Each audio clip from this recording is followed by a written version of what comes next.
अस्सलाम वालेकुम, welcome as pro science students. आज का जो हमारा टॉपिक है वो है इलेक्ट्रोकेमिस्ट्री।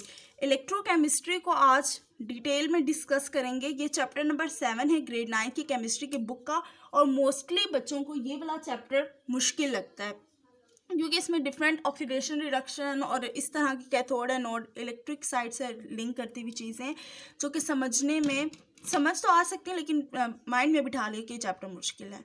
सो इसको मैं इजी वे में डिस्क्राइब करूँगी ताकि आप लोगों को इजीली सारे कॉन्सेप्ट्स क्लियर हों। होप सो आप लोगों को समझ आ जाएगा। फीडबैक ज़रूर दीजिएगा। So let's start. सबसे पहला टॉपिक जो इस चैप्टर में है वो है what is oxidation and reduction. ठीक है, अब होता ये है कि अगर कोई भी चीज़ व्हाट इज करके पूछी जाए, किसी भी चीज़ की डेफिनेशन पूछी जाए, तो होता ये है कि उसकी एक पर्टिकुलर डेफिनेशन होती है जिसको आप लोगों ने लिख देना होता है। लेकिन जो इस चैप्टर में बात है, इससे पेपर में कैसे क्वेश्चंस आते हैं, क्योंकि इस कॉन्सेप्ट को क्लियर करने के बाद आप उनको कोई एग्ज़ाम देना है। सो पेपर्स में इसके क्वेश्चन ऐसे आते हैं कि कोई भी केमिकल रिएक्शन दिया होगा और उसमें आपको कहा जाएगा कि find out whether oxidation is happening है और रिडक्शन, वेदर डेट एटम जो भी पर्टिकुलर कंपाउंड होगा या एलिमेंट होगा इज़ बीइंग रिड्यूस और ऑक्सीडाइज। ठीक है, तो उसमें आप लोगों को ये देखना पड़ेगा, फाइंड आउट करना पड़ेगा कि जो भी आप लोगों को केमिकल रिएक्शन में कंपाउंड दिया हुआ है वो रिड्यूस हो रहा है या ऑक्सीडाइज हो रहा है। लेट्स सपोज मैं आप लोगों को एक एग्जांपल यहाँ पे लिखती हूँ। C2H2 plus oxygen, carbon dioxide plus hydrogen. ठीक है, ये एक पर्टिकुलर डेफिनेशन है जिसमें C2H2 इज एसिटाइलिन। ठीक है, इसका केमिकल रिएक्शन हो रहा है और कार्बन डाइऑक्साइड और हाइड्रोजन गैस प्रोड्यूस हो रही है। इस रिएक्शन में ऑक्सीजन जो है वो ऐड हुआ है और रिएक्शन प्रोसीड हुआ है। अब अगर आप लोग नोट करें तो एसिटाइलिन के इस रिएक्शन में ऑक्सीजन को एसिटाइलिन ने गेन किया है। ऑक्सीजन के एडिशन के बाद रिएक्शन प्रोसीड हुआ है, यानी कि गेन ऑफ ऑक्सीजन।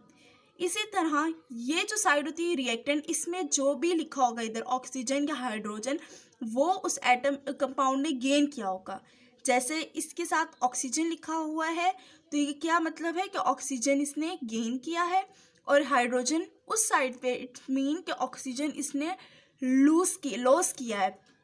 अब लॉस और गेन ऑफ हाइड्रोजन और ऑक्सीजन, ये दो चीज़ें बन गई ना। या तो ये होगा कि लॉस ऑफ ऑक्सीजन होगा, या फिर उस रिएक्शन में गेन ऑफ ऑक्सीजन होगा, या तो लॉस ऑफ हाइड्रोजन होगा या गेन ऑफ हाइड्रोजन होगा। अब इन स्पेसिस पे इन टर्म ऑफ लॉस और gain of oxygen and hydrogen oxidation and reduction को डिफाइन किया जाता है। पहली चीज़ किस पे, in term of gain and loss of hydrogen और ऑक्सीजन।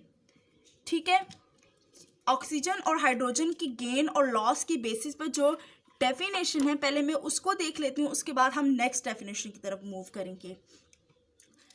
अगर इन टर्म ऑफ गेन और लॉस ऑफ हाइड्रोजन को देखें तो ऑक्सीडेशन जो डिफाइन होती है इस केस में वो क्या है, oxidation is defined as the gain of oxygen and loss of hydrogen। जिस भी केमिकल रिएक्शन में गेन होगा ऑक्सीजन का और लॉस होगा हाइड्रोजन का, वो क्या है, उसमें ऑक्सीडेशन हो रही है, वो कंपाउंड ऑक्सीडाइज हो रहा है। जैसे यहाँ पे देखें, एसिटाइलिन के अंदर गेन ऑफ ऑक्सीजन है, ऑक्सीजन ऐड हुआ है, और लॉस ऑफ हाइड्रोजन है, हाइड्रोजन रिलीज हुआ है। तो ये जो रिएक्शन है this is of oxidation reaction. In this reaction acetylene is being oxidised. ठीक है, बात समझ आ गया कि ऑक्सीडाइज कैसे हुआ है, क्योंकि इसने ऑक्सीजन को गेन किया है। दूसरी तरफ अगर हम रिडक्शन को देखें तो रिडक्शन क्या होती है, गेन ऑफ हाइड्रोजन और लॉस ऑफ ऑक्सीजन। ठीक है, ये ना इसके बिल्कुल कॉन्ट्रेरी आप लोग देखें, ऑक्सीडेशन का गेन किस चीज़ का था, ऑक्सीजन का, रिडक्शन में इसका ऑपोजिट गेन होगा हाइड्रोजन का। यहाँ पे लॉस हाइड्रोजन का था, वहाँ पे लॉस ऑक्सीजन का है। होप सो आप लोगों को ये समझ आ गया होगा। इसकी मैं एक ट्रिक छोटी सी शेयर कर देती हूँ कि बच्चों को मोस्टली भूल जाता है कि ऑक्सीडेशन में ऑक्सीजन का ऐड है या हाइड्रोजन का एडिशन है। सो इसके लिए एक छोटी सी ट्रिक है, ये ऑक्सीडेशन है ना ओ से स्टार्ट हो रहा है। Oxidation mean addition of oxygen, ठीक है। ओ से इसको लिंक करें कि ऑक्सीडेशन है तो ऑक्सीजन की एडिशन ही होगी। तो जो भी रिएक्शन होगा जिसमें ऑक्सीडेशन की एडिशन हो रही है, ऑक्सीजन की एडिशन हो रही है, वो ऑक्सीडेशन रिएक्शन होगा। तो इसके ऑपोजिट कर लें कि अगर एडिशन ऑक्सीजन की ऑक्सीडेशन में हो रही है तो ऑपोजिटली क्या होगा, हाइड्रोजन की एडिशन रिडक्शन में होगी। और इसी से फिर आप लोग कॉन्ट्रेरी देख लें कि ऑक्सीजन अगर ऐड हो रहा है तो हाइड्रोजन लॉस होगा, और अगर हाइड्रोजन ऐड हो रहा है तो ऑक्सीजन लॉस होगा। होप सो आपको समझ आ गया होगा।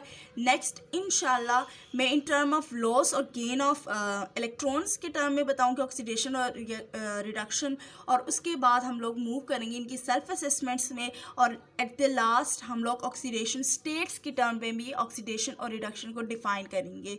Thank you so much, keep connected.